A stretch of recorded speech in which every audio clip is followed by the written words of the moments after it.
semua dimanapun berada, saya Iko Mangkusumedi dari Kesbang Pol Provinsi Bali. Hari ini ya kita kembali untuk podcast tanggal 10 Juni 2024.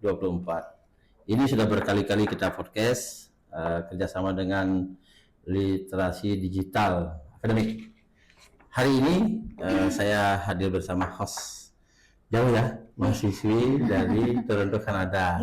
Sekalian pulang kampung, liburan, hari ini hadir bersama ibu bapak yang lainnya.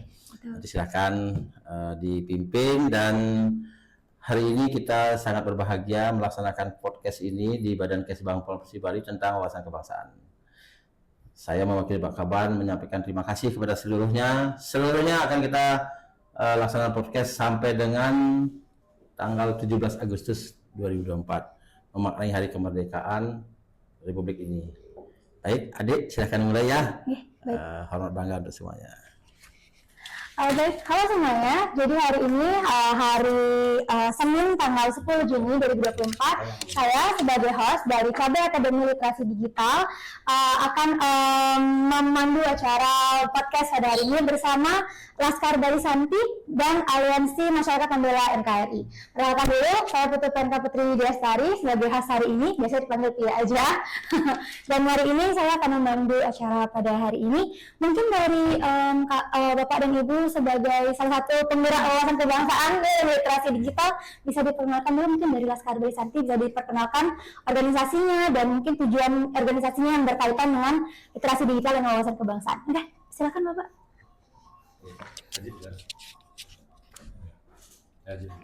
Ya, Om Swastiastu. Assalamualaikum warahmatullahi wabarakatuh. Salam sejahtera untuk kita, salam, namo buddhaya, dan salam kebajikan.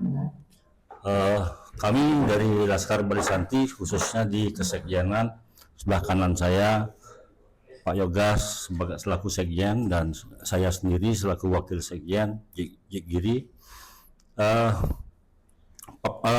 Orientasi kami dari Laskar Bali Santi, keberadaannya adalah organisasi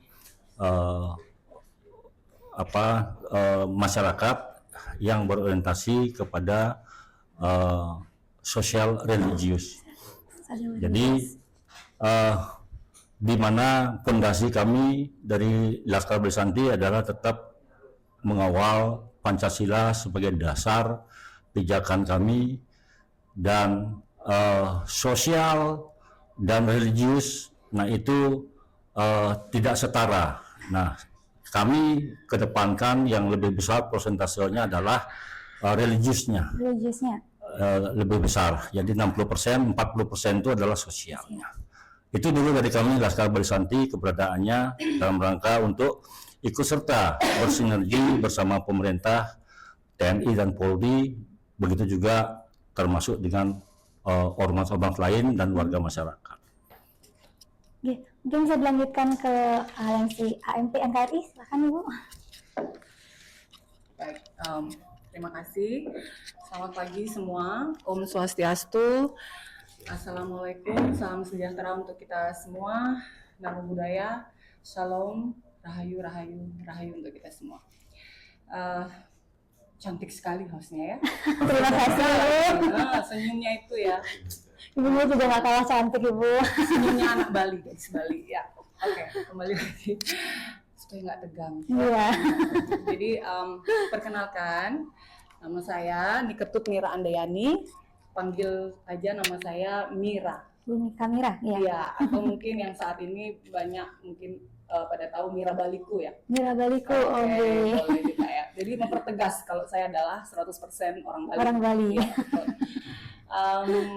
dan di sini saya mewakili teman-teman organisasi kami dari AMP NKRI, Aliansi Masyarakat Pembela NKRI, Negara Kesatuan Republik Indonesia. Dan di sini saya sebagai ketua AMP NKRI. Oke. Karena kita menyebut NKRI ya, izinkan dulu sebentar ya. Salam Pancasila. Salam Pancasila. NKRI harga mati.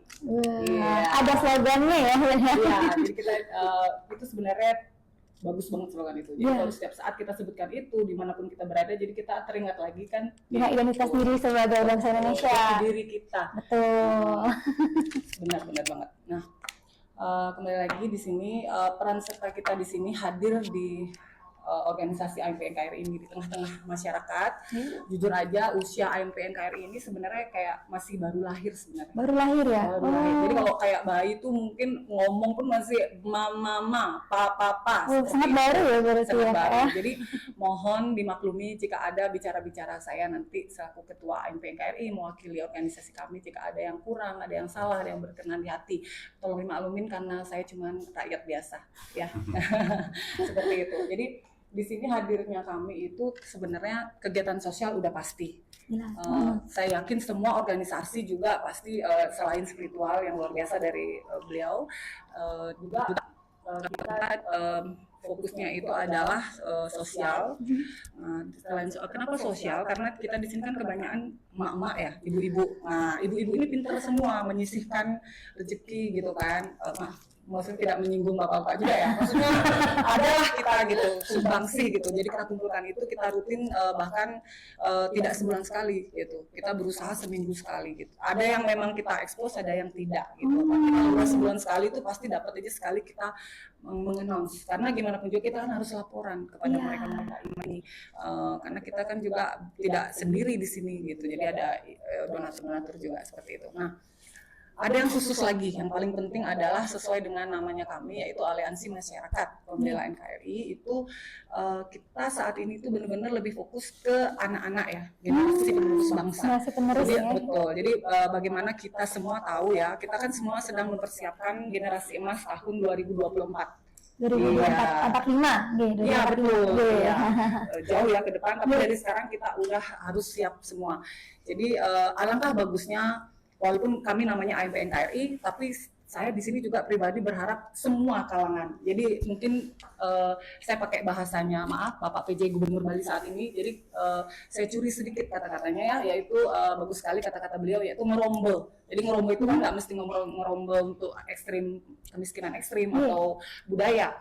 Tapi ini juga karena sebenarnya ikut terlibat semua. Sama-sama kita semua ngerombel untuk menuju generasi Indonesia Emas 2024 ya, terutama untuk anak-anak muda saat ini seperti hostnya.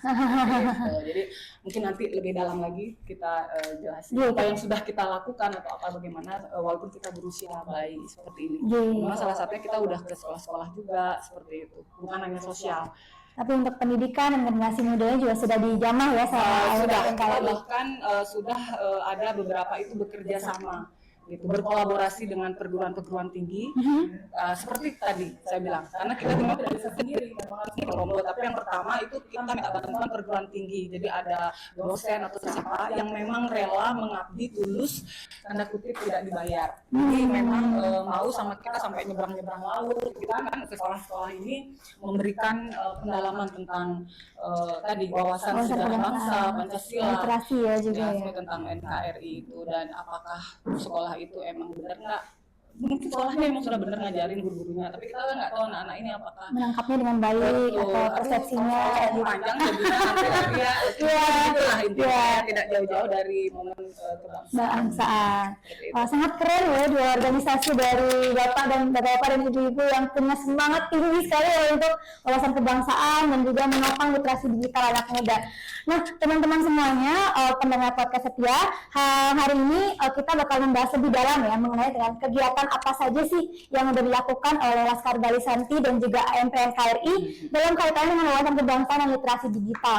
Nah, mungkin dari Bapak Laskar Bali, Laskar Bali Santi, mohon maaf, mungkin bisa dijelaskan kegiatan-kegiatannya apa aja sih yang sudah dilakukan, mungkin yang bekerja sama dengan pemerintah, yang berkaitan dengan wawasan kebangsaan ini, Bapak. Mungkin bisa silakan Bapak dijelaskan. Ya,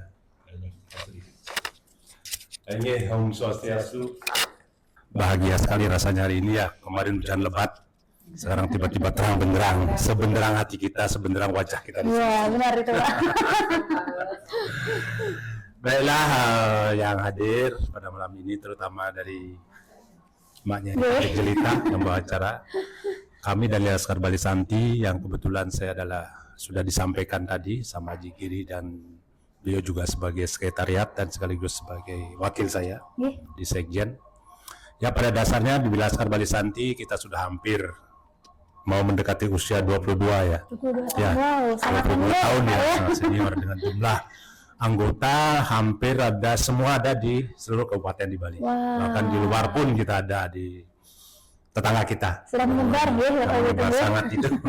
Ini merupakan suatu bentuk daripada masyarakat, karena bagaimanapun juga apa yang disampaikan tadi bahwa Laskar Bali Santi itu mempunyai suatu misi yang sangat-sangat melekat di hati masyarakat dan sesuai dengan apa yang menjadi apa istilahnya yaitu pedoman hidup mereka, yaitu religius dan sosialis dia yang sudah merupakan suatu fundamental daripada kita di Laskar Bali Santi. Nggih.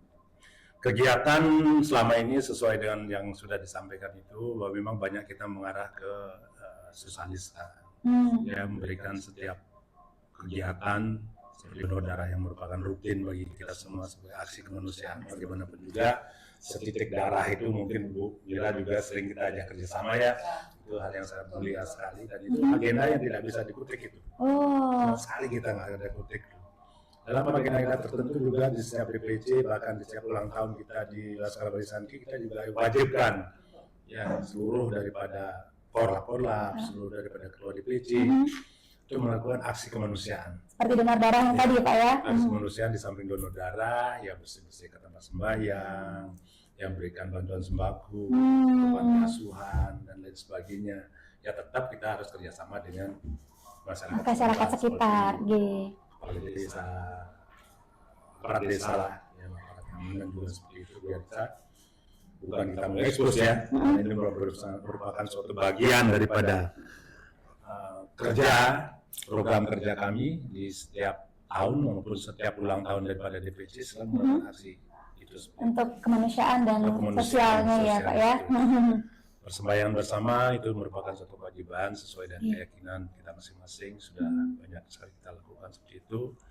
Dan begitu juga dari aparat kita juga diminta bantuan lah untuk ikut menjaga situasi dan kondisi daripada Bali khususnya ya. Nggih. Apalagi di Bali kan banyak sekali event-event yang taraf internasional. Ya kemarin KTT Seperti World Water Forum juga ya. sangat luar biasa, mereka sampai datang silaturahmi, minta koordinasi, sama-sama lah kita menjaga. Menjaga Ya, untuk Tungkara karena stabilan Bali Bali. merupakan barometer hampir 90% masyarakat di Bali kan kerjanya di pariwisata. Nggih, Makanya benar. sangat sensitif sekali. Nggih, betul betul. Keamanan dan kenyamanan seperti itu, karena kebetulan saya juga orang pariwisata. Oh, betul.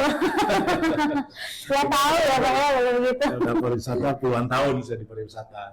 Jadi tahulah gimana kita harus menjaga bagaimana Bali ini betul-betul kondusif. Nggih, benar benar. Terus kemudian program-program yang lain saya rasa masih banyak jangka panjang, jangka pendek yang perlu kita bicarakan. Penyempurnaan penamaan daripada anggota juga sering juga terjadi seperti itu, karena mereka melihat visi dan misi kita. Wah, makin melebar ya, Makin ekspansi nih. Kita nggak ada unsur paksaan kok masuk ini, masuk itu, maksudnya. Nggih, memang dari kesadaran pribadi gitu ya Pak. Nggih. Nah, Tungkara kita sekarang sudah sangat-sangat diterima dia di masyarakat, ya, sangat-sangat diterima, dan itu merupakan suatu apresiasi yang luar biasa, karena bukan kita yang menilai kan, Nggih, masyarakat lah yang menilai nanti. yang merasakan apa yang sudah kita lakukan. Nggih, betul. Mungkin itu dari saya dulu, nanti kita lanjutkan lagi. Nggih, siap. Yang udah cantik. Kita masih punya banyak waktu nih Pak. Namain dikit dari Oh, Nggih, silakan sekjen Pak, saya, silakan. yang selalu mendampingi saya. Wah, satu pasang deh nih Soekarno Hatta nih. Dua. Baik, terima kasih Pak. Jadi mungkin saya tambahkan dalam rangka untuk mempertajam program kerja. Nggih. Kami di Laskar Bali orientasinya satu, supaya apa yang menjadi anggaran rumah tangga kami, kalau anggaran dasar kan itu sudah umum sifatnya. Nggih. Apa yang ada di anggaran rumah tangga kami, nah itu kami selalu menjadi acuan. Nah itu sehingga bisa lahir yang namanya program kerja yang disampaikan tadi, jangka pendek, jangka menengah, dan jangka panjang. Nah jangka pendek itu kami memang betul-betul menata tertib administrasi dari ke seluruh anggota itu wajib istilahnya ber-KTA untuk kami bisa memonitor itu program-program kerja itu Nggih, betul. untuk tertibnya supaya nanti tidak liar Nggih. mengatakan diri Laskar Bali tapi membuat keonaran di Onaran. warga masyarakat. Nggih, mengatasnamakan Laskar Bali. Maka Laskar Bali banyak sekali kejadian di lapangan yang kami temukan. Nggih. Dia bertato Trisula mengatasnamakan Ormas Laskar Bali Santi, cuman dia berbuat yang sifatnya berbenturan sama hukum, padahal itu bukan anggota kami. Setelah kami selidiki, KTA tidak ada, di database pun tidak ada orang itu. Nah, ini yang betul-betul kami atensi, karena apa? Ini bisa merusak nama baik organisasi Laskar Bali Santi. Nah itu dari kebetulan kami diberikan kepercayaan untuk mengelola di kesekretariatan Laskar Bali Santi. Jadi interaksi itu semua mengarah ke sekretariat. Nah seperti yang disampaikan tadi di 8 kabupaten dan 1 kota, termasuk juga pelebarannya. Kami juga keberadaannya ada di Singapura, ada di Australia juga kami ada, di Lombok juga ada. Di Banyuwangi sudah ada juga perwakilan kami. Nah ini kebanyakan sih istilahnya karena visi misi kami mungkin sejalan, seperti social religious tadi, bagaimana kami memanfaatkan ini, adanya Laskar Bali Santi ini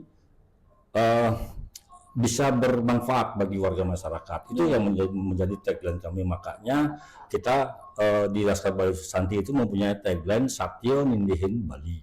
Oh, nanti artinya Pak? Satyo Nindihin Bali.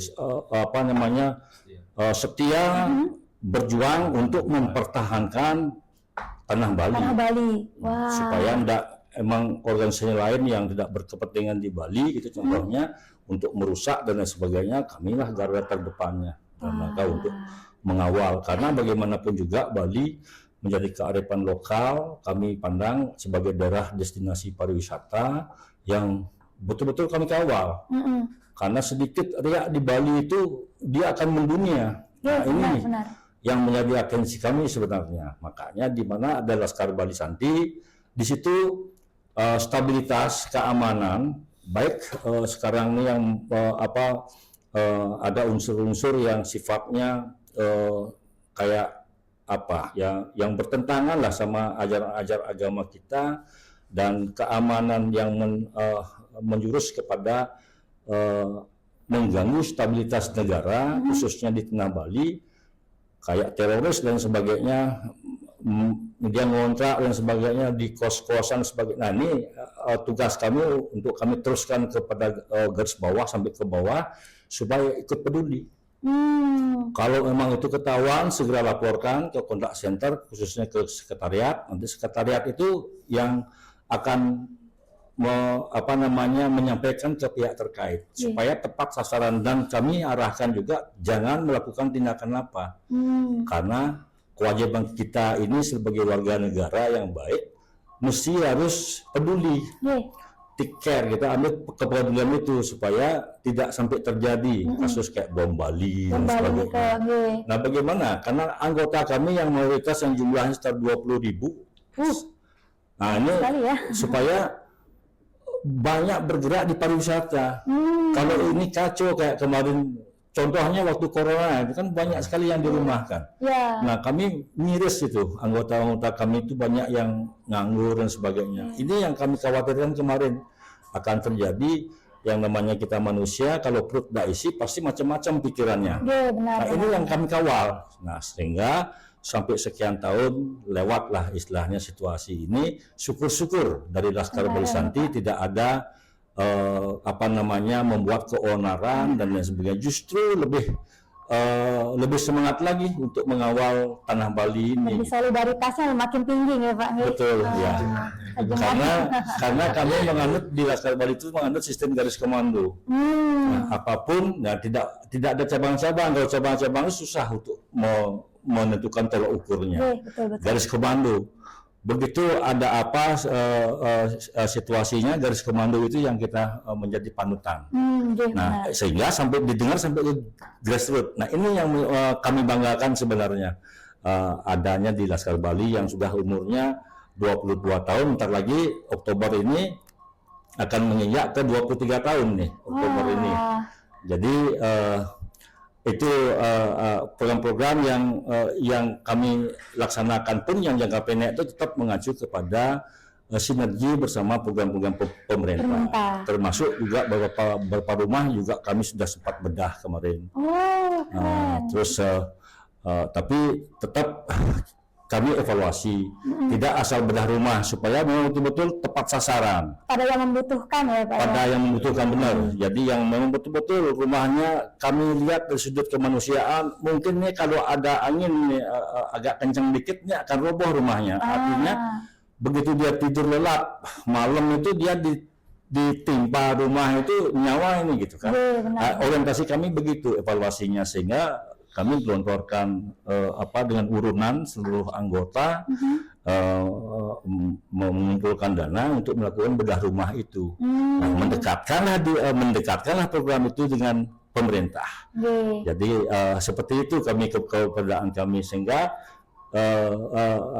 pijakan apa yang kami lakukan di Bali itu tetap harus garis komando.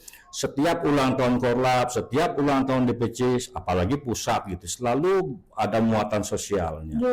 Jadi pasti ada di rundown program sembahyang bersama, membantu kepada penyandang disabilitas, yatim piatu dan lain sebagainya. Silahkan dipilih. Kami tidak mau memploting harus ke pusat, tidak. Di masing-masing daerah, karena di Bali ini ada 8 kabupaten dan 1 kota. Nah, kami serahkan DPC itu untuk berkreativitas, tapi jadwal kami yang menentukan, jadi serempak. Begitu kita melakukan gerakan kebersihan, nah silakan tentukan di masing-masing kabupaten itu, tentukan bersamaan nanti laporannya. Nah, begitu kita bergerak untuk bantuan sosial ke yayasan atau yatim piatu dan sebagainya, atau ke penyandang disabilitas, silakan. Sehingga jamnya juga berserentak saat bersamaan. Jadi terus pada saat melakukan kunjungan memberikan bantuan ke anak yatim piatu, yayasan dan sebagainya pun serentak juga gitu. Nah, ulang tahun pernah kami lakukan pada saat corona kemarin, itu live. Jadi live. Jadi kita tidak panggil semua daerah itu datang ke pusat. Jadi lewat video conference dia. Jadi live, jadi ada semua DPC itu masuk di satu layar. Jadi begitu dipotong kue di pusat, serentak semua daerah itu ngikutin gitu. Arti itu kita memaknai anniversary pada saat situasi corona kemarin itu. Nah, sehingga di situ kami bisa menilai bahwa kekompakan itu memang solid sekali untuk mengawal juga program pemerintah. Tidak boleh kan ada waktu itu social distancing itu. Nah, kalau itu kita kumpulkan teman-teman, takutnya nanti kita yang pelakunya gitu. Nah, itu juga menjadi motivasi kita dalam rangka untuk membantu mendukung program-program pemerintah, apa yang boleh dan mana yang tidak boleh. Nah, selalu kita berpegangan seperti aturan-aturan yang dikeluarkan oleh pemerintah. Nah, itu sih kita, dan termasuk juga vaksin. Itu juga garis komando, wajib seluruh anggota itu vaksin. Tidak boleh tidak ada yang vaksin. Nah, itu juga menjadi ultimatumnya ketua umum kami, khususnya ketua dewan pengawas juga yang lebih concern di situ, untuk memang betul-betul menugaskan seluruh anggota wajib itu vaksin gitu. Ada juga kemarin kan nggak mau vaksin dan sebagainya, itu wajib gitu. Nah, sehingga terjadilah pengertian, pemahaman semua. Nah, sehingga ya syukurlah kita sudah terlewati fase itu. Nah, ini Laskar Bali itu sekarang ini lebih banyak kita mengayomi. Makanya lahirlah sekarang yang namanya Aliansi Bali Angunggasanti. Itu rumah besar kami. Jadi di situ banyak organisasi yang terkumpul. Ada sekitar 40 organisasi. Wah, banyak sekali Pak ya. Banyak sekali. Jadi the founding father-nya di Aliansi Bali Angunggasanti itu adalah Laskar Bali Santi dengan Baladika Bali. Nah, itu yang utama pilar, dan yang lainnya ya sebagai ormas yang masuk di situ dalam rangka untuk, nah ini dia orientasinya lebih condong ke agama. Agama. Bagaimana? Karena masalahnya Carut Maulud kemarin itu Laskar Bersanti dengan aliran-aliran lain yang masuk ke Bali, Benar, kayak Ari Bapak. Krishna, saya Baban sebagainya. Kenapa kita sudah ditinggalkan, diwariskan budaya yang adiluhung Yes, benar. yang dilaksanakan dan diwariskan ke kita dengan leluhur kita tidak pertahankan itu. Benar, Kenapa benar, mesti harus aliran lain masuk ke Bali? Oke. Nah, ini yang menjadi benteng kami dalam rangka untuk mengawal itu, mengawal Oke. supaya ada keberlanjutan keyakinan kita. Ini masalah keyakinan, masalahnya kita harus kawal bareng. Nah, itu yang menjadi motivasinya sebenarnya. Itu dulu dari kami. Oke. Silakan. Sangat banyak ya program-program kerjanya, bahkan jika dipilih dari nilai Pancasila sekalipun tadi saya serangkum kelima-lima nilai Pancasila sudah diimplementasikan di Laskar Bali Santi, mulai dari sisi religiusnya yang tadi memproteksi bagaimana agama di Bali, mewariskan leluhur kita sebagai masyarakat Bali, terus kemanusiaannya, bahkan dari solidaritasnya Laskar Bali Santi sudah mencerminkan saya nilai Pancasila di sini, deh. Oke, mungkin mari kita bicarakan di AMP NKRI. Silakan Ibu. Ya, baik, kita lanjut lagi sama yang tadi. Jadi kembali ke apa saja sebenarnya kegiatan-kegiatan dari Aliansi Masyarakat Pembela NKRI. Benar. Seperti yang tadi saya udah bahas sedikit, salah satunya memang ada juga di kegiatan sosial, ya seperti itu, yang kita rutin melakukannya, tidak semesti banyak gitu, walaupun sedikit, tetapi paling tidak kita bisa meringankan beban masyarakat, terutama yang memang sedang lagi situasinya memang urgent banget. Nah, sering banget kita itu maaf curhat sedikit ya. Silakan Ibu, silakan. Jadi beberapa kali itu bahkan di saat situasi misalnya kita gitu kan, atau saya lagi ada pekerjaan atau ada menghadiri undangan atau apa, yang situasinya tuh benar-benar istilahnya kayak kita lagi ada undangan nih, lagi makan enak atau party atau apa, tiba-tiba ada telepon terus dapat informasi begini-begini. Nah, kembali lagi, saya kan namanya kita perempuan ya, saya tidak terlalu menyelidiki dulu gitu. Jadi memang kita oke, begitu dengar gitu. Jadi kita spontan. Jadi memang untuk melakukan ini kita jarang sekali bisa sampai semua anggota ya. Jadi karena memang kita paham betul bagaimana situasi dan kondisi para organisasi kita ini, maksudnya anggota kami gitu. Jadi memang yang biasa itu pasti wajahnya akan kelihatan kita lagi gitu kan, karena memang itu yang lebih sering instan, yang spontan dan yang paling deket, yang paling cepat respon untuk bisa dihubungi pada saat situasi urgent gitu. Situasi urgent itu maksud saya begini, beberapa kali gitu kan, kayak contohnya dulu dapat telepon bukan hanya dari masyarakat aja gitu kan, jadi dari instansi pemerintah juga kadang suka telepon bahwa ada kejadian seperti ini, jadi bagaimana gitu kan. Nah kita kan memang udah ada siap ready lah gitu kan, untuk paling kita memberi bantuan sembako atau apapun itu yang dibutuhkan, yang bisa dibeli cepat gitu. Jadi salah satunya selain korban bencana atau apa yang pernah terjadi longsor seperti itu memang di otak kita itu ya oke, yang paling utama mereka pasti butuh makanan seperti itu ya, beras, beras, sembako ya.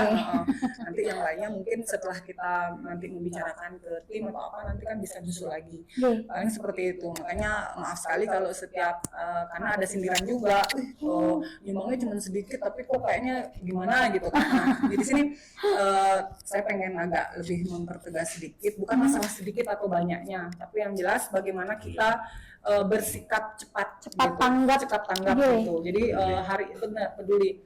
Jadi longsor apa segala macam kita langsung ke lokasi. Dan saya tuh tipe orang, kami ya, beberapa dari kita, saya tidak menyebut saya karena saya selalu ditemani sama teman-teman kita. Jadi kita langsung ke lokasi gitu, walaupun kita perempuan, dengan jangan lihat casing. Casingnya, kukunya begini apa segala macam, jangan salah, di video-video itu banyak, kita benar-benar turun, nggak ada rasa takut karena kita tujuannya baik gitu kan, yang penting kita udah permisi sama alam semesta ya. Jadi kita terjun langsung memberi bantuan segala macam, walaupun kalau masalah sembako oke, tapi juga lebih yang mungkin sangat mereka rasakan itu dari pihak keluarga yang kena korban. Jadi dengan kita datang memberi perhatian sama mereka bahwa kalian tidak sendiri. Dukungan emosional ya. Seperti itu. Itu juga sangat penting. Jadi Iya, bukan benar. hanya sekedar oke deh saya transfer, saya nyumbang atau apa segala macam. Betul, tapi yang tadi itu perhatian khusus itu sepertinya saya ngerasain itu jauh lebih bermakna buat mereka. Karena mereka juga bisa baca ketulusan kita. Kalau mata kan nggak bisa bohong ya. Jadi, apa yang kita lakukan itu nothing tulus. Tidak berharap timbal balik juga enggak gitu. Jadi memang seperti itulah apa adanya mengalir. Contoh salah satu juga waktu kemarin terjadi yang di Zoom ya, yang asap itu, nah itu juga situasi saya lagi ya lumayan lah gitu kan, genting banget, tapi saya udah komit, saya tinggalkan gitu. Saya berangkat, kita langsung belanja lah ya beberapa supermarket, ya kita yang paling pertama apa ya di otak ya pasti masker lah ya. Masker, iya. Ya, seperti itu, selimut kayak gitu, dan ya makanan pasti. Sembako. Ya, untuk masyarakat, dan juga kita juga sering memberikan sedikit. Memang sih sebenarnya itu sudah, maksudnya udah pemerintah mungkin ya, tetapi kadang ini di luar lagi, namanya ibu-ibu gitu kan, emak-emak ya, jadi semua dipikirin, sampai penjaganya, petugasnya gitu, jadi semuanya ya, nggak cuma korban bencana, tapi semua yang bertugas itu juga dapat nanti. Wah, keren sekali. Jadi itu yang saya bilang sifat urgent gitu. Terus tiba-tiba ada yang sampai dibilang, ketemu anak-anak begini gitu, susunya habis, nah itu langsung udah kita tinggalkan. Walaupun bagaimana kita tinggalkan, langsung kita berangkat hari itu juga gini, makanya langsung ke lokasi gitu. Kembali lagi saya bilang bukan masalah sedikit yang kami berikan, tapi setidaknya dengan kami langsung datang itu ternyata luar biasa ya efeknya buat mereka. Dan kembali lagi ke kita juga gitu kan, PR juga pas pulang itu oke, saya harus menghubungi siapa ini untuk membantu mereka, seperti itu. Jadi walaupun kita ke desa-desa, kita tiba-tiba melihat anak-anak ini putus sekolah atau apa, ya kita udah tahu lah, kita harus mengelingkan mereka ini kemana. Kita cek juga apakah dia sudah terdaftar, seperti sekarang kan ada namanya tunjangan-tunjangan yang itu kan ya.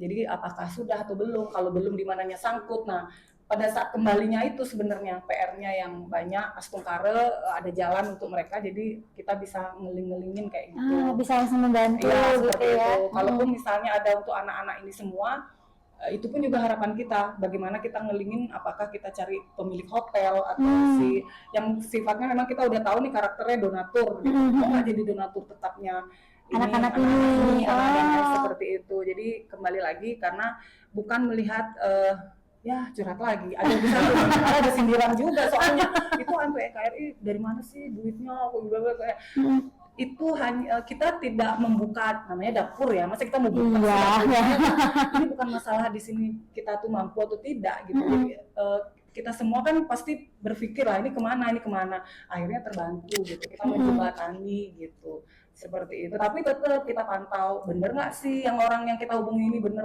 mau membantu, seperti itu. Nah, bahkan seringkali yang kita bantu itu juga memang sih ada juga bagaimana maaf ya, misalnya orang luar aja, kenapa orang Bali gitu. Itu tadi sifatnya, karena begitu dapet itu saya kita tuh nggak kita sampaikan itu, kita langsung dulu. Nanti pada saat sudah situasi di lapangan itu kan ngalir aja. Begitu kita dapat informasi, oh ternyata itu cuma drama gitu, karena itu pasti akan cepet. Oke, kalau udah begitu ya kita tahu sikap kita bagaimana. Untuk itulah kita datang. Kalau kita nggak datang, cuma dengerin begini, ya kapan kita bergerak? Belum mereka berkumpul, ketemu dulu, ketemu kan gitu. Ya memang mungkin saya di sini sebagai ketua bukannya mementingkan diri sendiri, enggak gitu, tapi benar-benar juga pelajaran juga buat saya. Jadi bagaimana kita mengambil sikap, ya itu tadi, karena prinsipnya cepat gitu, karena mereka ini kan butuh bantuan pada saat itu. Saat itu juga gitu ya. Dengan kita datang ke sana dan menginformasikan kepada teman-teman, kita kan ada banyak link ke organisasi kan. Jadi ya memang akhirnya kan organisasi lain pun bisa menyusul untuk datang ke sana memberikan bantuan. Seperti itu. Ya memang dari AMP NKRI sudah langsung datang ke sana, langsung berikan tindakan pertama, sisanya nanti kita sebarkan gitu ya. Karena bencana, termasuk yang anak-anak yang ya seperti itulah. Yang akhir-akhir ini lumayan banyak, dan kebetulan akhir-akhir ini memang kebanyakan dari luar. Yang kemarin aja itu dadakan juga ini, itu dari prihatin banget. Saya pikir itu anak-anak yang di jalan-jalan gitu, jadi supaya mereka nggak minta-minta kan di jalan. Jadi saya nggak ada berpikir kalau mereka itu dalam keadaan bagaimana. Ketika datang, nah itu pentingnya kita datang.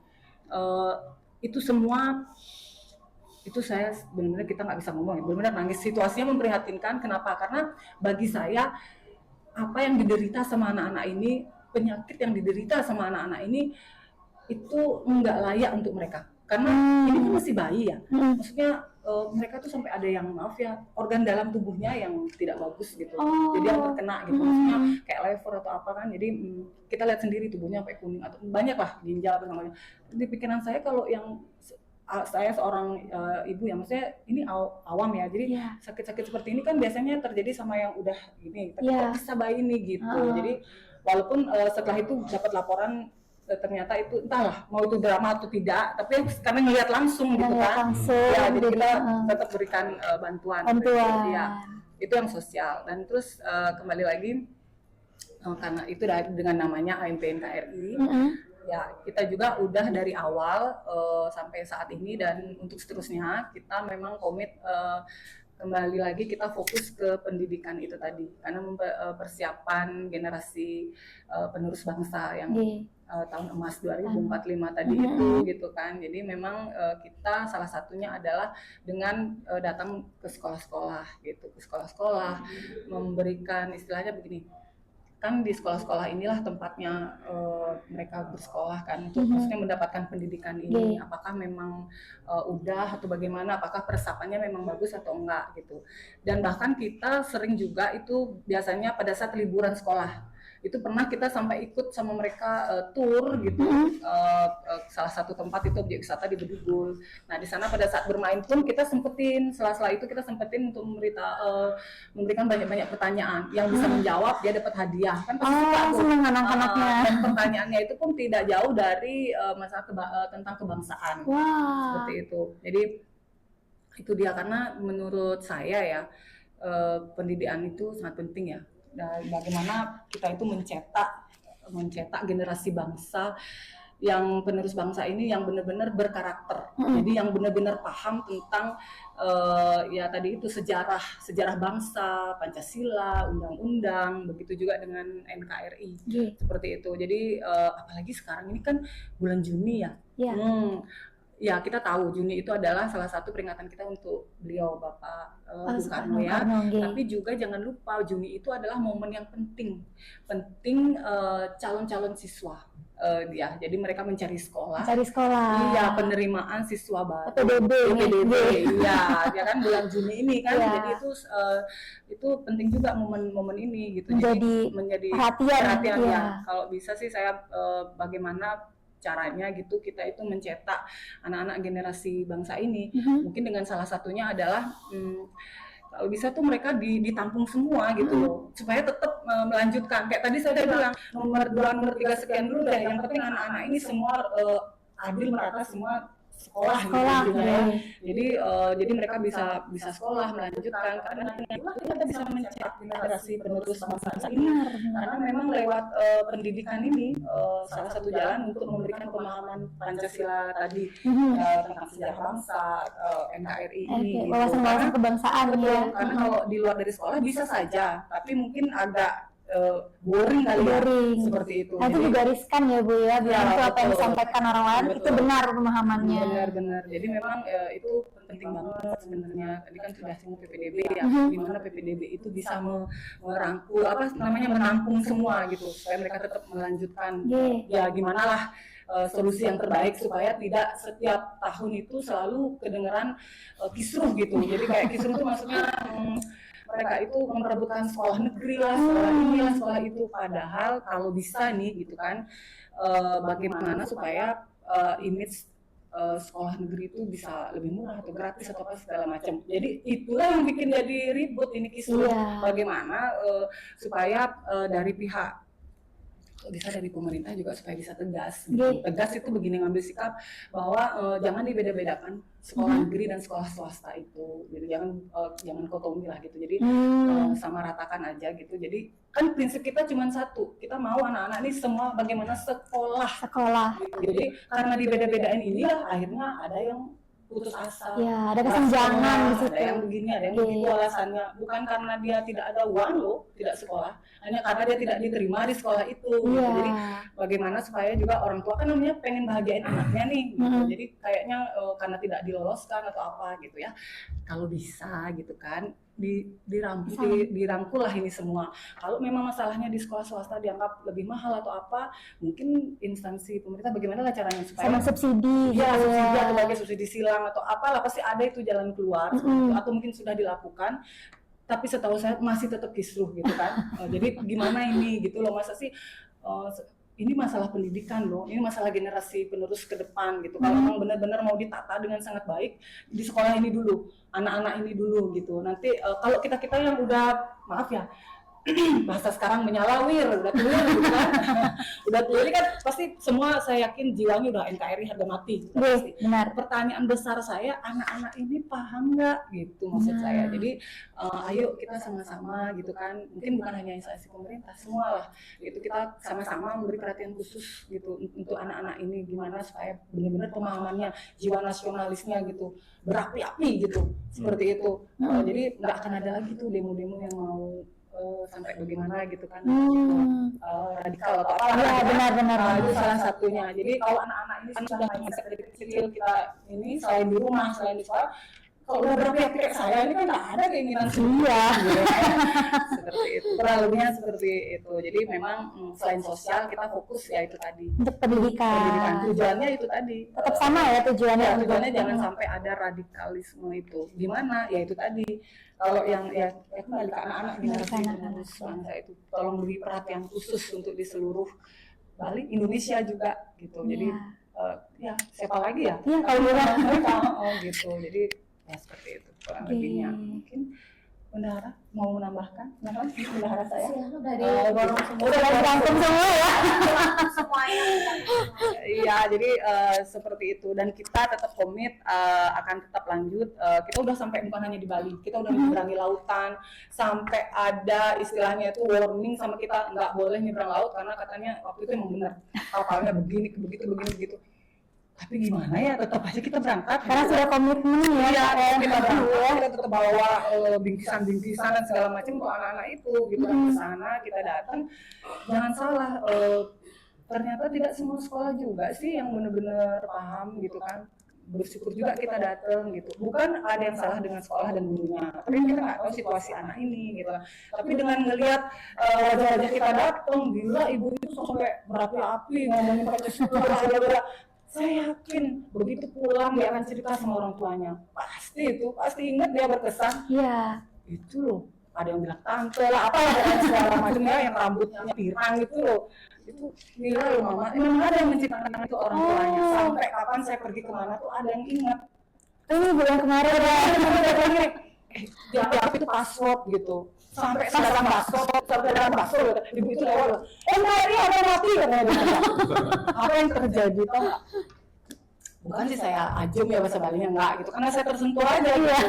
Dia jualan apa gitu, langsung karena kamu udah tahu passwordnya, lebih tahu udah teriak ibu itu akhirnya ada mati katanya.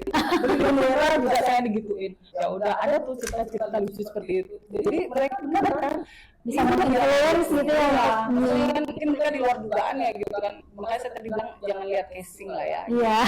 Kalau casing itu kan adalah tuntutan hidup namanya. Iya. Kalau kita nggak update, ya ampun. Susah juga buat masak-masaknya jadinya. Iya, makanya betul. Kurang lebih seperti itu. Ya, saya melihat aduh saya sangat-sangat gimana ya sebagai anak muda melihat semangat juang bapak dan ibu. Wah, saya jadi malu sebagai anak muda. Saya udah ngapain aja ya lembaga KRI gitu ya. Sangat merasa beruntung berkesempatan untuk mengobrol bersama Bapak Ibu dari Laskar Bali Santi dan juga AMPN KRI. Karena dari Laskar Bali, wah sangat keren solidaritasnya. Organisasi yang sangat melambangkan gitu Pancasila dan juga mempertahankan pilar-pilar gitu ya kebangsaan NKRI. Bahkan dari AMPN KRI meskipun ibu-ibu ya aduh saya sangat salut ini mama saya tak bilang nanti di rumah. Iya, benar. sangat peduli gitu sama pendidikan. Saya setuju sekali pendidikan itu adalah hal yang sangat penting gitu ya. Penting banget. Iya benar sekali. Ini pendidikan ini sangat dia berpengaruh gitu ya pada tingkat literasi anak-anak. Iya, saya ingin tahu nih pendapat Bapak Ibu dari Laskar Balisanti sama AMP NKRI, kira-kira gimana literasi digital masyarakat Indonesia saat ini yang berkaitan lah dengan wawasan kebangsaan dan literasi digital mereka. Pendapat Bapak Ibu bagaimana? Apakah sudah baik ataukah ada yang perlu ditingkatkan nih dari literasi digital masyarakat Indonesia? Mungkin dari Laskar Bali bisa dulu Pak. Miknya dulu Pak. Ya, sedikit saja. Ya. Saya sedikit aja menambahkan. Silahkan Pak. Selama ini kan zaman digital. Sebenarnya digital itu kan sebenarnya ada positif dan negatifnya. Benar. Terkadang kemampuan kita untuk mensortir informasi mensortir juga. dari semua itu. Tapi terkadang sangat-sangat disayangkan sekali. Ya, kita sebagai orang tua yang sudah kakek seperti ini, mau enaknya kita ngajak cucu di rumah atau ngajak anak kecil di rumah biar nggak ngerepotin kasih HP kan begitu. Apa yang terjadi? Bukan sesuatu hal yang positif. Nah, bukan sesuatu hal yang positif, bahkan mereka kayak sindrom kemudian. Benar. Saya merasakan seperti itu. Kebetulan saya punya cucu juga. Saya juga sering kasih tahu mantu saya juga sering kasih anak saya dibeli ini, dibeli itu, biar gampang. Sedangkan orang tua sendiri juga asik main HP kan. Itulah segi positif, segi dan segi negatifnya yang perlu dipertimbangkan. Boleh-boleh saja, tapi kita sebagai orang tua ya harus betul-betul mempunyai filterisasi yang luar biasa, pengawasan yang luar biasa. Setidaknya anak-anak juga namanya juga masa anak-anak kan seperti itu, ya itu merupakan barometer awal kan sebelum mereka nanti hingga pendidikan dan lain sebagainya itu lebih ke masa depan, jadi betul-betul disebut sebagai seorang yang nanti berguna bagi keluarga, nusa bangsa dan lain sebagainya kan pondasinya kan dari sana dulu kan. Benar. Nah, itu yang perlu kita atensi sebagai orang tua. Dan kemudian kalau pendidikan di sekolah kan sekarang kayak dulu kita dapat apa namanya P4 ya, PMP masih enggak? Sekarang PPKN namanya. Yang diganti sudah di apa namanya program pelajaran kita seperti itu dulu kan sangat ada guru PMP, kita salah sedikit, rambut sedikit dijambak, langsung dicukur langsung ya. Sekarang sudah nggak ada sedikit-sedikit disinggung selalu, maaf ya, kita sebagai manusia selalu menyimpulkan sesuatu yang negatif. Iya benar. Disentil sedikit itu kekerasan, benar. Kasihan juga. Bapak-bapak ibu guru yang tanpa tanda jasa kan seperti itu. Karena masyarakat gampang sekali kita memprovokasi kan. Ya benar sekali. Mereka ambil setengah aja, belum dikasih seluruhnya, mereka sudah dari kesimpulan, judge lah, membuli lah. Ya langsung ya. Sangat disayangkan. Yang itu disebabkan sama rendah literasi digital ya Pak. Ini kita cerna dulu, kita lihatlah dari start sampai endingnya gimana ceritanya, kemudian kita baru kita analisa gitu itu sangat disayangkan sekali. Dan kemudian kebenaran itu setelah boleh terjadi, setelah komen-komen yang negatif terjadi, baru kemudian mereka tahu, lo begini loh sebenarnya. Salah ya saya. Tapi psikologis orang yang kita sudah terkena duluan. Benar. Nah itu.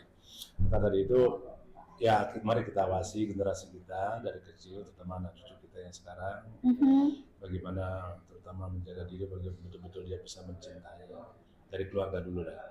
Dari keluarga dulu, kemudian pendidikan betul-betul direncanakan sedemikian di usia dini kan seperti itu. Tetap kita monitoring karena kedepannya juga dia adalah generasi-generasi yang akan meneruskan daripada benar. Pilar-pilar kedepannya ya Pak ya. Jangan dianggap enteng lah. Ya, karena bagaimanapun juga suatu bangsa itu kecerdasan pada masing-masing individu. Orang itu sendiri yang akan menentukan daripada masa depan bangsa. Benar. Ya, itu dia dari saya dulu. Kan dari Bapak ada tambahan Pak? Baik, terima kasih. Tadi sudah disampaikan sama Pak Sekjen kami. Jadi kami tambahkan di era digitalisasi kaitannya dengan wawasan kebangsaan. Nah sebenarnya ini situasinya sekarang ini sudah jauh sekali perubahan. Perubahan jauh sekali. Jadi memang tugasnya orang tua untuk mempunyai filterisasi ekstra, karena dari 100% itu 80% lah kehidupan anak-anak yang generasi milenial, anak kecil-kecil ini, anak SMP udah maniak HP dan sebagainya. Nah, bagaimana kalau bisa kami sarankan ke pihak pemerintah, khususnya lembaga pendidikan yang khusus lagi Menkominfo, kami berharap supaya memang betul-betul difilterisasi. Jangan sampai anak-anak kecil yang masih setara SMP dan sebagainya sudah bisa membuka situs-situs yang tidak pada dunianya dia. Benar. Nah, siapa yang awal? Ya Menkominfo ini. Gitu. Yang paling harus ini jangan melepas begitu orang tua udah teriak, cuman situsnya masih ada. Benar. Nah, ini yang kami sarankan kalau dari Laskar Bali sih berharap pemerintah kami supaya lebih fokus dengan situs ini, khusus untuk yang nggak berkepentingan sama dunia anak-anak lah. Kalau kami mendukung 100% itu adalah situs yang berbau ilmu pengetahuan. Benar. Ya, di situ ditampilkan karena kami juga punya yang anak kecil yang masih duduk di bangku SMP, itu dia wajib membawa HP dan semua mata pelajarannya itu ada di HP. Nah, ini kami bangga sekali sebagai warga negara Indonesia, jangan mau kalah sama teknologi. Bagaimanapun juga memang kita harus terus update diri, jangan mau kalah dengan perkembangan teknologi pada saat hari ini. Nah, anak-anak pun juga diikutsertakan supaya dia terbuka wawasannya tentang teknologi ini. Tetapi yang mana yang mesti harus sesuai dengan tingkatan-tingkatan. Kalau hanya dia harus menimba ilmu dari dunia IT, ya kami memang betul-betul bangga sekali. Makanya ada istilahnya, kami itu bangga sebagai warga negara Indonesia dan bisa bersaing di kancah internasional kan gitu. Karena ini eranya sudah era digitalisasi. Nah, kami mohon lagi sekali dengan pihak Menkominfo supaya situs-situs yang berhubungan sama dunia, karena ini dunia anak-anak ini tidak bisa dikawal. Kami sebagai orang tua sudah memang betul-betul mengawasi anak, tapi tidak 1000%, 100% bisa mengawasi anak. Begitu ada 1 jam waktu, mereka bisa membuka situs itu, dan HP pun kami tidak bisa tarik. Karena apa? Takutnya itu anak-anak juga dia pasti akan kecewa dan sebagainya dari orang tua. Nah, kami sebagai orang tua, sebagai warga negara yang baik, tetap wajib mengawasi anak-anak. Tetapi supaya dibantu juga dari ilmu-ilmu yang ditampilkan dan yang boleh dan sebagainya. Kalau memang agak susah sih ya, soalnya akunnya ini umum sifatnya. semua bisa, dan semua sekarang anak-anak tuh dunianya adalah game. Hampir 75% itu game online. Jadi ilmu pengetahuan itu hampir tidak ada, lain dengan zaman kami dulu. Kita kalau jam 7 malam kalau nggak belajar rasanya kok bodoh sekali. Harus baca buku. Nah, sekarang nggak ada waktunya dia untuk baca buku. Game tok sampai dia ngantuk, tidur, besok pagi dia bangun. Nah, ini kami juga sungguh sangat prihatin ya dengan generasi penerus. Makanya kami adalah bangga dengan NKRI harga mati. Jangan sampai slogannya berhenti sampai di kita ini aja. Apa yang disampaikan sama Mira tadi, kami memang 1000% mendukung itu. Memang ada apa yang menjadi di talenta kami, fondasi kami di Laskar Bali Sandi tetap mengacu ke itu. Supaya semuanya itu mengawal bagaimana caranya supaya generasi penerus ini adalah generasi penerus yang unggul. Benar. Jangan generasi yang terlalu kebablasan teknologi kaitannya dengan dunia game online dan sebagainya. Ini kan tidak berguna sebenarnya, tidak bisa berkompetisi. Makanya bisa dihitung dengan jari mana anak-anak Indonesia yang cerdas, yang bisa bersaing di dunia internasional, mana bentuk nasional. Nah, Nah, supaya ini ada asas pemerataan semua sehingga bagaimana caranya supaya semuanya sama-sama memvitalisasi. Benar. Baik kami sebagai orang tua, sebagai warga masyarakat bangsa Indonesia yang cinta terhadap negaranya untuk keberlangsungan negara Republik Indonesia yang menuju nanti tahun 2045 sebagai Indonesia emas. Nah, ini memang betul-betul tercapai gitu kan, tercapai mungkin tidak tahu 2045 kami masih ada apa tidak. Kalau masih Pak sehat-sehat. Ini benchmark ini anak-anak ini penting. Benar. Ini sebenarnya supaya nanti tidak kita menjadi budak nanti di Benar kalau betul. kita tidak perkuat fondasi ini. Nah, kalau kita sudah menguasai pengetahuan dan sebagainya, nah anak-anak ini kalau pandangan saya sih akan bisa bersaing dan berkompetisi secara sportif ya, kompetitif dalam rangka untuk menjaga hubungan bilateral dengan negara lain, ya dan lain sebagainya. Tidak boleh kita bermusuhan dengan negara lain juga gitu. Harus kita bermitra. Nah, kalau kita bermitra, kalau kita tidak punya kecerdasan yang seimbang,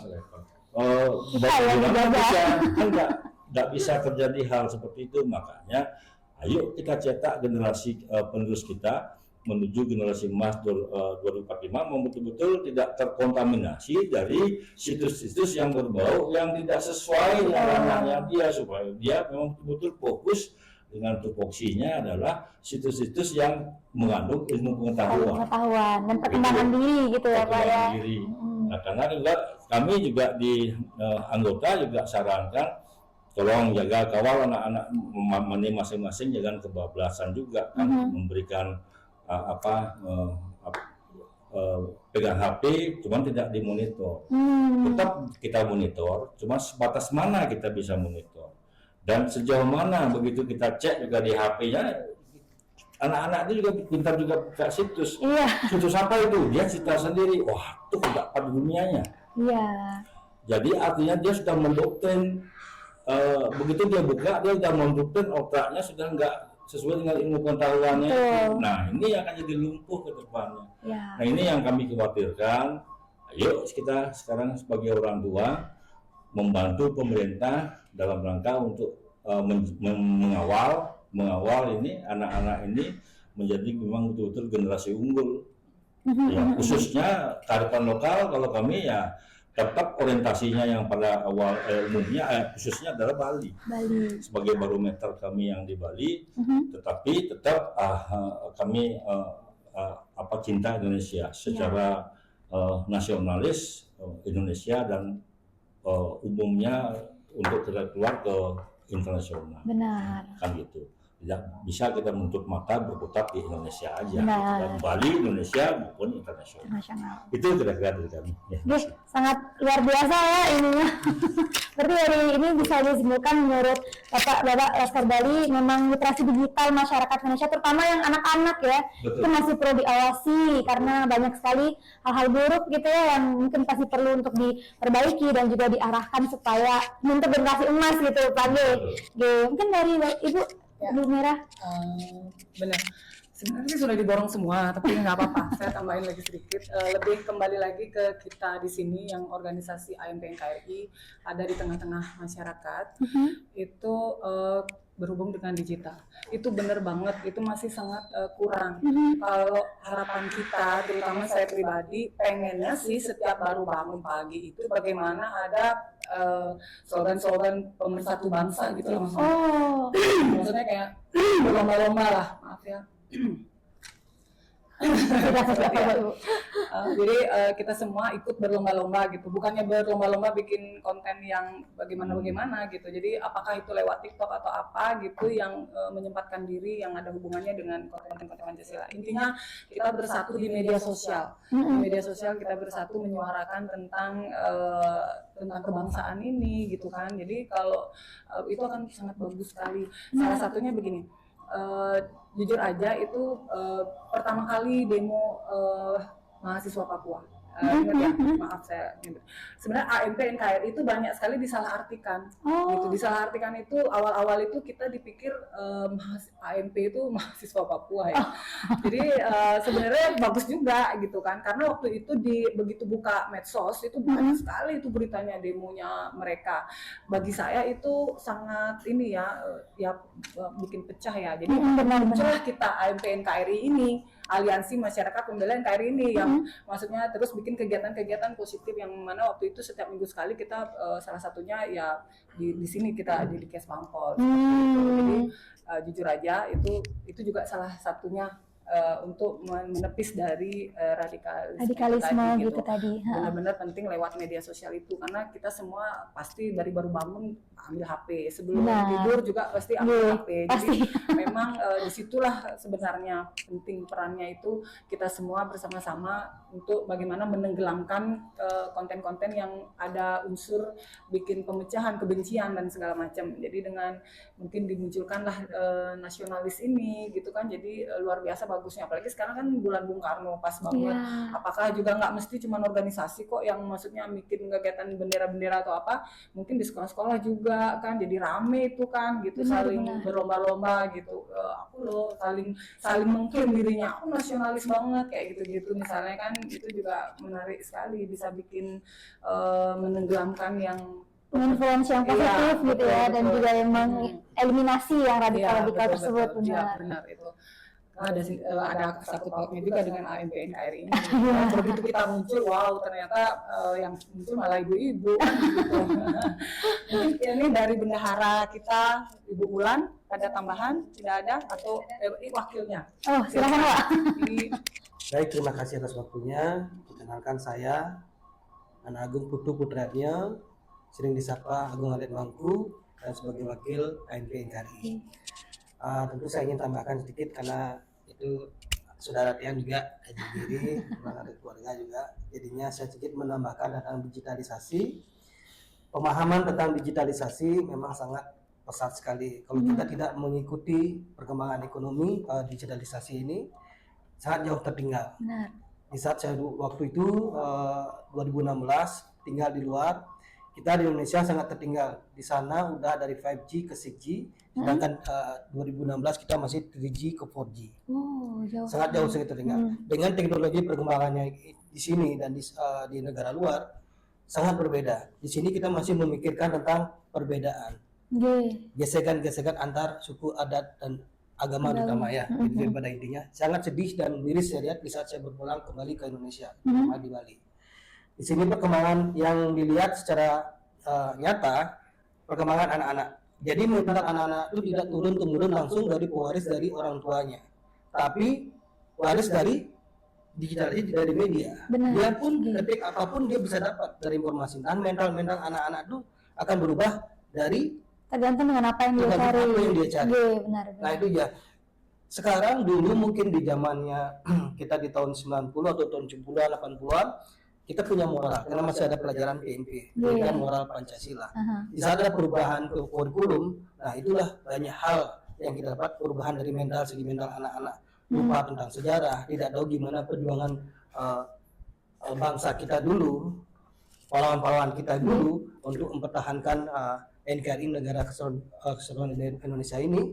Dan inilah yang kita perlu, kita sebagai AMP NKRI memperjuangkan, melihat langsung dan terjun langsung ke instansi sekolah, baik itu sekolah dasar, menengah atas, dan melihat sendiri dan mencoba memberikan pemahaman tentang apa itu NKRI. Nah, dari perkembangan teknologi ini justru cenderung kelihatannya perkembangan bukan memperlihatkan tentang sejarah. Mungkin hanya beberapa, mungkin saya lihat, mungkin kalau anak-anak mungkin hanya 10% ya dari 100%-nya ingin tahu tentang sejarah Indonesia. Tapi semua itu sisanya semua ingin melihat perkembangan gimana ke depannya. Dan sini juga saya lihat teknologi tanpa kita sadari, digitalisasi ini udah masuk, sangat akan mengurangi lowongan pekerjaan.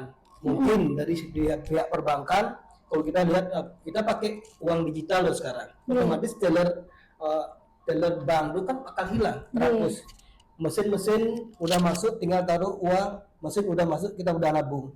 Iya. Teller bank mungkin kedepannya mungkin sekitar 2 atau 3 tahun ini mungkin sudah tidak ada lagi.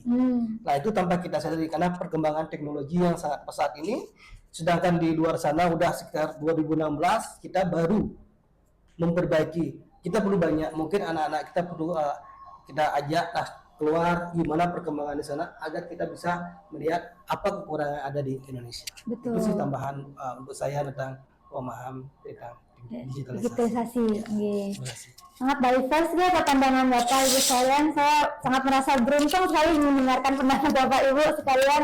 Nah, saya ingin tahu nih, kira-kira kalau tadi kita sudah berdiskusi ya, kalau ternyata literasi digital dan digitalisasi ini kebanyakan justru membawa efek yang buruk gitu buat generasi masa depan karena masih kurang untuk dari segi filternya, dari segi pengawasannya untuk mengarahkan mereka menggunakan teknologi digital ini ke arah yang positif.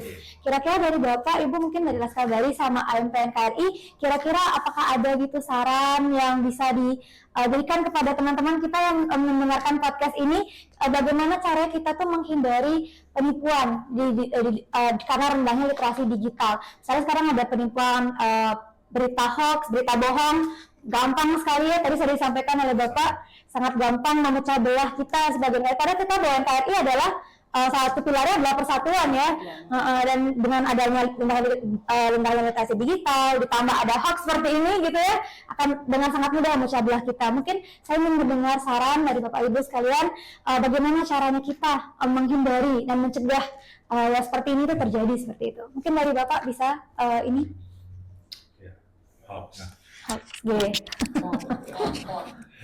Baik, jadi mungkin kalau dari kami Laskar Bali Santi, pandangan kami ya, pandangan saya ya kaitannya sama situasi dan kondisi yang kaitannya dengan dunia digital, sebaiknya kita apabila kita menerima informasi, sebaiknya kita harus cross check dulu kebenaran berita itu. Jangan sampai istilahnya berita itu menjadi berita adu domba kan, satu sama lainnya saling memberikan berita yang tidak bagus. Nah kita respon positif, nah satu sama lainnya saling musuhan, kan begitu dengan situasi dan kondisi dunia digitalisasi ini. Nah sebaiknya di cross check dulu kalau dari saya nih, cross check dulu baik di WA dan sebagainya. Kalau kalian diadu domba kaitan dengan berita-berita seperti itu, di cross check dulu kebenarannya, benar apa tidak. Jangan sampai istilahnya begitu menelan saja, begitu kita menerima terus kita telan terus kita implementasikan dengan emosional, ini juga akan tidak bagus. Benar. Jadi sebenarnya yang tidak sehat tuh yang langsung menelan berita itu yang tidak sehat sebenarnya. Dia orang sakit, jadi dikategorikan ke orang sakit supaya tidak dikatakan kita orang sakit, ya kita harus pintar-pintar mengevaluasi kebenaran berita itu yang pertama. Benar. Terus yang kedua, banyak sekali berita-berita atau tawaran-tawaran juga lewat media digital yang kaitannya dengan penipuan, kasus penipuan. Benar apa tidaknya juga tetap artinya kita sebagai filternya sendiri.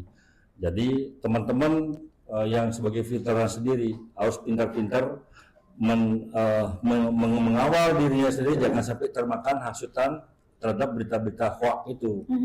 Nah ini hoax apakah benar? Itu di cross check dulu, jangan langsung ditelan mentah-mentah. Nanti dampaknya terhadap kita sendiri nanti. Ya kalau iya, kalau tidak, nah kita yang dibilang bodoh.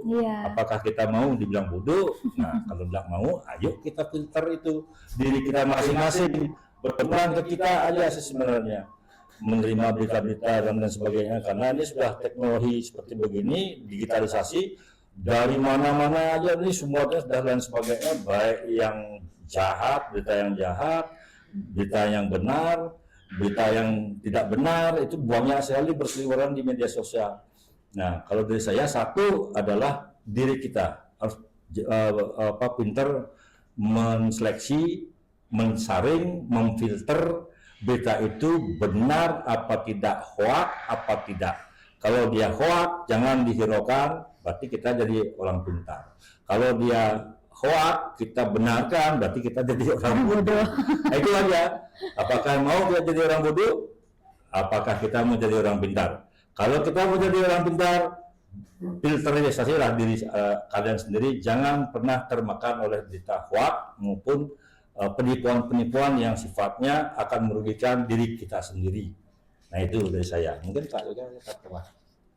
Ya sedikit saja non ya. Silakan Pak. Tadi sudah disampaikan sama Haji Giri. Ya, apa yang disampaikan itu memang benar, tapi terkadang kita punya hati ingin selalu menjadi yang pertama. Pertama menyampaikan berita, pertama jadi orang top readers, padahal itu tidak benar. Itulah yang sebenarnya topik yang utama. Setelah diklarifikasi, kadang-kadang mengirim gambar tanpa ada teks. Ya kan seperti itu. Banyak sekali kejadian seperti itu. Kemudian kita malu sendiri. Ya, filterisasi betul-betul cross check. Karena kan di sini juga ada media. Kalau kita menerima berita, contohnya ya dimanapun di TikTok, di mana Instagram dan lain sebagainya, kan ada berita-berita fakta kan? Nah, fakta benar atau tidak? Cek fakta. Saya lari ke sana.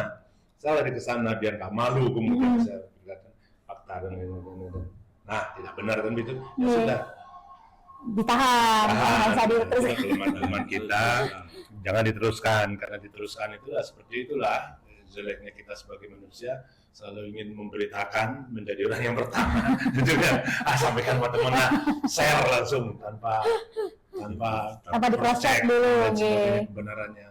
Pada dasarnya apa yang disampaikan di Giri ya kelihatan sekali kita bodoh, bukan kita ikut memprovokasi kan, berita-berita yang tidak benar seperti itu. Tapi sayang, memang nggak ada hukumnya sama sekali kan, nggak ada aturan-aturan undang-undang yang menyatakan hasil itu kita menyebarkan berita, kecuali kita membuli, istilahnya itu membuli orang, gitu kan, yang sekarang menyentuh langsung hati nuraninya seperti itu.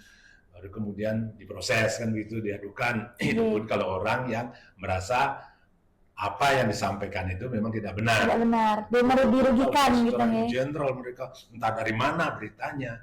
Nah itulah, marilah kita, masyarakat kita khususnya di Bali dan Indonesia, marilah kita pintar-pintar ya menyimak apa yang kemudian kita terima. Mungkin saja mereka cuma mengejar konten kan, mengejar duit gitu kan, berita apapun bisa disebarkan. Kebenaran itu nomor 2, yang penting follower gue banyak. Itu yang sangat disayangkan. Ya, mereka kita jeli-jeli dalam menerima berita seperti itu, karena bagaimanapun juga kalau kita sudah jeli melakukan crossing itu akan menunjukkan kecerdasan kita dalam dalam menganalisa, dalam menerima sesuatu sebelum kemudian kita teruskan ke orang lain. Bukan aja kita aja yang dikasih, pasti semua orang udah dikasih kan. Cuma kita menyebarkan ke teman yang ada memang di kontak kita. Nah, itulah. Lebih hati-hati, lebih teliti, jangan mudah terprovokasi. Ya. Apalagi kita semua sudah teman-teman berpendidikan, usia seperti ini. Janganlah jadi berita-berita, menyebarkan berita-berita yang memang tidak dijamin kebenarannya. Lebih teliti, lebih cerdas kita bermedia. Ya. Baik, mungkin ada tambahan dari perwakilan NKRI, silahkan Ibu Mira. Ya. Ikut bilangnya sedikit aja karena udah didorong sama beliau juga, itu benar banget semuanya, tapi mungkin saya pertegas kembali bagaimana sih caranya kan begitu ya. Keluar lagi nih suratnya, nggak apa-apa, dari kemarin belum ketik. Caranya itu adalah kalau pribadi saya dulu ya, caranya itu mungkin kita juga yang udah cerdas gitu kan, setiap kita mendapatkan atau buka media sosial atau apa, itu yang ada 2 sebenarnya. Mungkin yang lainnya mungkin lebih paham lagi. Kalau saya pribadi adalah sumbernya. Itu yang paling terpenting. Nih sumbernya dari siapa berita ini.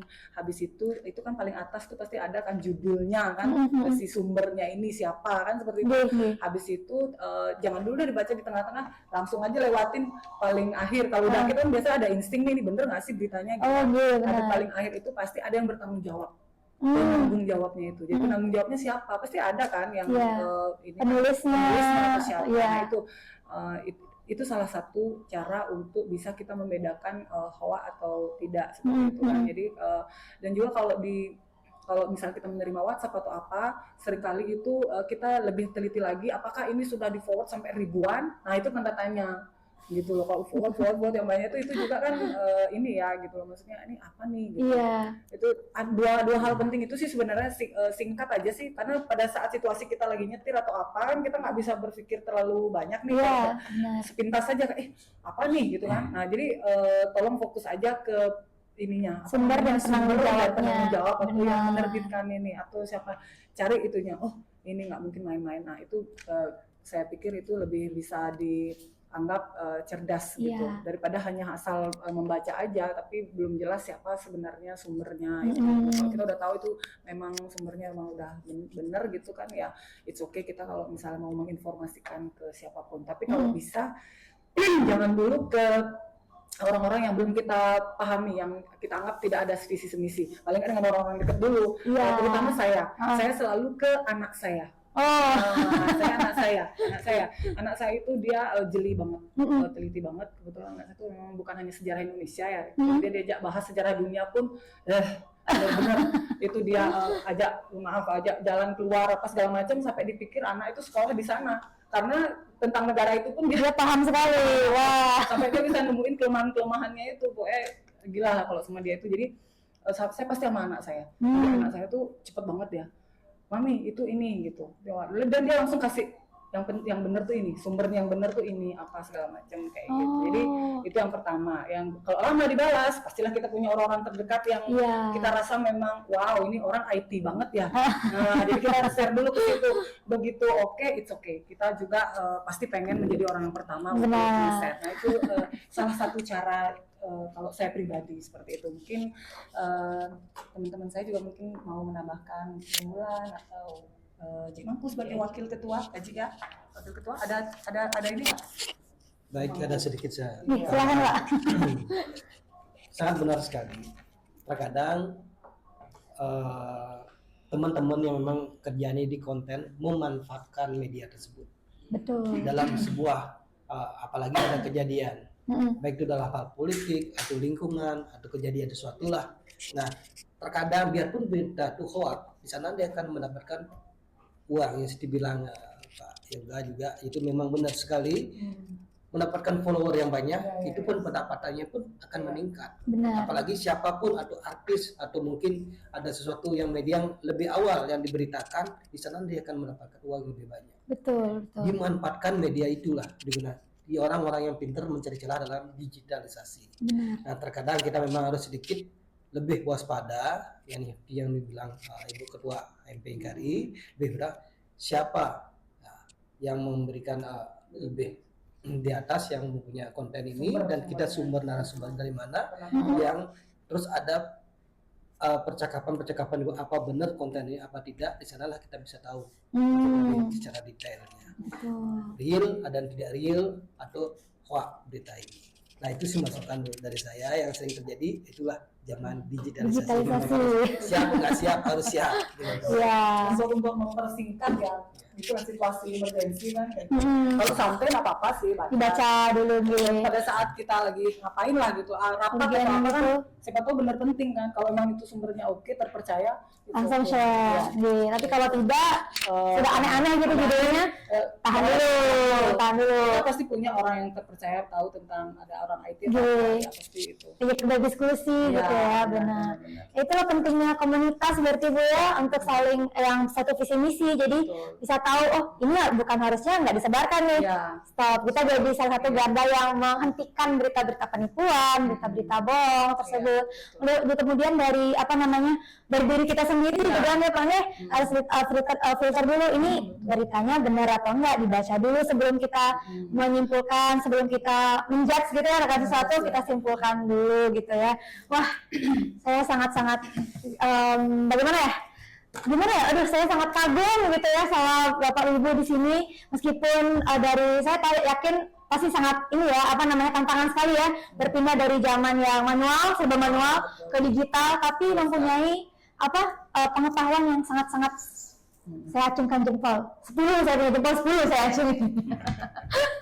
10 juga buat hostnya ya. Aduh. Anak muda ini generasi digital emas. Nah, seperti itu. Terima kasih sekali Bapak, dan terima kasih sekali Bapak Ibu dari Laskar Bali Santi dan juga dari AMP NKRI sudah berkesempatan dan bersedia untuk berbagi cerita tentang organisasinya, wawasan kebangsaan, dan bagaimana organisasi Bapak Ibu bisa membantu wawasan kebangsaan dan literasi digital dari negara Indonesia.